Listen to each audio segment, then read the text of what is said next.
il y a l'affaire Agnès Buzyn qui se présente actuellement, et d'une certaine manière, je pense que c'est assez typique que ce soit une femme qui fasse ce buzz et ce problème. Euh, les femmes ont une certaine fascination pour la vérité. Du moment que c'est vrai, on a le droit de le dire, quelles que soient les conséquences et les répercussions de ce qu'on va dire.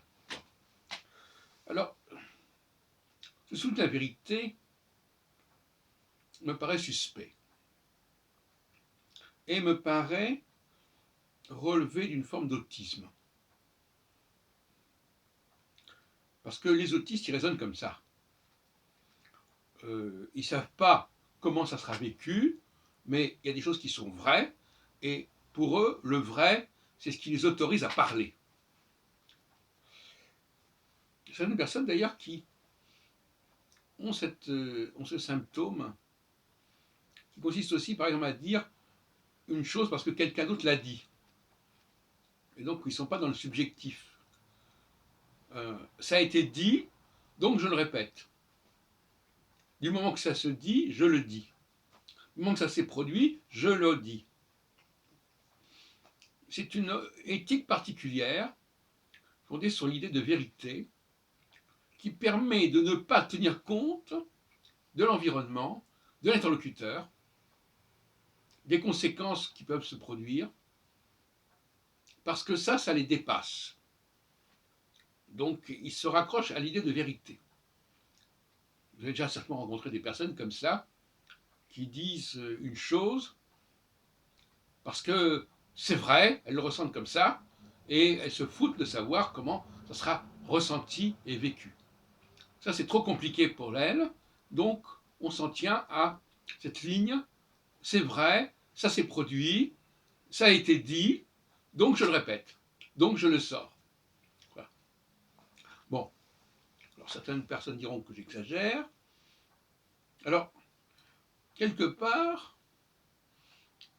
c'est un comportement qui est un peu machinal. C'est-à-dire le comportement, vous savez que je fais des travaux qui sont probablement contestables sur le rapport entre autisme, machine, féminité, etc. Il y a quelque chose de machinal, c'est-à-dire, voilà, une machine, elle ne fait une radio, elle ne s'intéresse pas à ce qui écoute ou qui n'écoute pas. Il y a des gens qui disent des choses sans se préoccuper de savoir comment ça sera reçu, qui le recevra. Par exemple, il y a des gens qui enseignent des choses sans se demander quel est le niveau des personnes à qui elles s'adressent. Soit trop élevé, soit pas assez élevé. Elles ont un certain type de face, un certain discours à sortir, elles le sortent, elles pourraient même parler à un mur, ça serait pareil. Ce sont des comportements automatiques, et je crois qu'entre l'autisme et l'automatisme, il y a des points communs. Bon. Donc, la machine, elle est là pour répéter ce qu'elle a fait, elle reproduit, et quand elle reproduit, ben elle peut reproduire à l'infini la même chose. C'est comme ces fameux messages qu'on entend dans le métro, etc., qui sortent en boucle, en boucle, en boucle, en boucle. Même quand il n'y a personne, on les sort quand même. Donc c'est des personnes qui font abstraction un peu des conséquences de leurs propos et de la réception de leurs propos.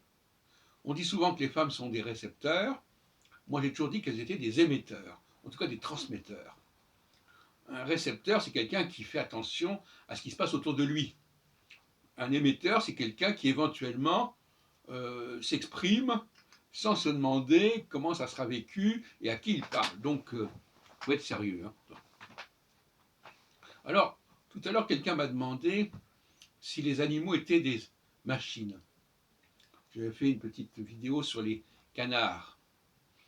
Depuis très longtemps, depuis mon adolescence, je m'intéresse sur la question de l'instinct. C'est une très vieille question pour moi. Et l'instinct, c'est aussi des formes d'automatisme.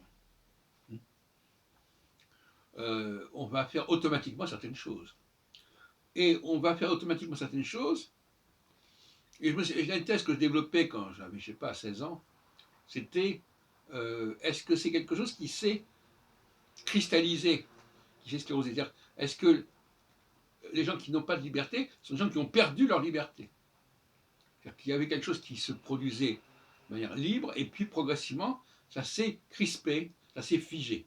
Bon, c'était une thèse que j'ai développée il y a très très longtemps, et je ne cherche pas à la justifier actuellement, mais toutes ces questions de l'instinct, l'automatisme, la répétition en boucle, euh, le fait de quelqu'un qui a l'instinct, c'est quelqu'un, c'est l'inné, l'instinct quelque part. Même si au départ cet inné est probablement été un acquis, hein, parce que quand un animal a un certain type de fonctionnement, probablement à un moment donné, ce fonctionnement, il n'était pas inné. Il a été déterminé par des situations, mais progressivement, ça s'est cristallisé, ça s'est figé, ça s'est immobilisé. Donc il y a quand même toute une partie de la population qui fonctionne de cette façon.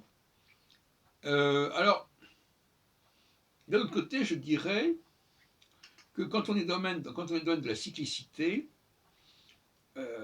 c'est quand même un des domaines sur lesquels je travaille le plus, même si c'est la cyclicité des leaders, il y a aussi un phénomène d'automatisme et de mécanisme qui se produit. Ce sont des horloges biologiques, si on veut. Bon, donc finalement, nous avons des horloges biologiques qui sont connectées à un certain nombre de signaux célestes, c'est la théorie en tout cas que je défends, je ne vais pas entrer dans le détail ici, mais on peut dire que nous sommes des machines plus ou moins perfectionnées, plus ou moins abouties, et que certaines machines sont quand même en un mode de fonctionnement très frustre.